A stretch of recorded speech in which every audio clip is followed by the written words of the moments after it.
L'enfant et le dauphin, épisode 4. Le lendemain, Alexandre partit pour l'école, les poches garnies de pain. La journée lui sembla interminable. Le soir, comme s'il le faisait exprès, le maître retint les enfants plus tard que d'habitude. Alexandre se tortillait d'impatience sur son banc. « Si je suis en retard, Simon ne m'attendra pas, » se disait-il inquiet. « Il croira que je l'ai oublié. » Enfin, le garçon jaillit hors de la classe et courut en direction de la plage. Soudain, il vit le dauphin bondir joyeusement hors de l'eau et siffler pour le saluer. Alexandre se mit à la fois à rire et à pleurer. « J'ai eu si peur, » dit-il à l'animal. « Je pensais que je ne te reverrais jamais. » Mais le dauphin était bien là. Maintenant, il nageait avec calme et ne quittait pas l'enfant des yeux. Alors, le garçon s'assit sur le sable.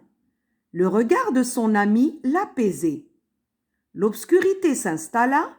Alexandre et Simon se dirent au revoir en sachant que bientôt ils se retrouveraient. Le lendemain, le jour se levait à peine que déjà Alexandre courait sur la plage. Ce n'était pas l'heure de leur rendez-vous, mais pourtant il appela Simon.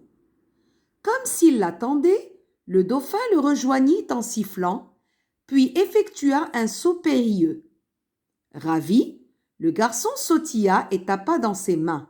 « Oh, Simon, je n'espérais pas te voir si tôt. Tu ne vis pas loin alors ?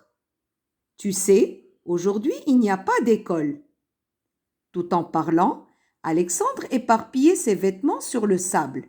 « J'ai décidé de me baigner, Simon. Attends-moi. » Je vous explique les mots difficiles. Alors, les poches garnies de pain, remplies de pain. Alexandre se tortillait, s'agitait. Le garçon jaillit hors de la classe, sort vite. Le dauphin bondit, saute. Son ami l'apaisait, c'est-à-dire le calmait et le rassurait.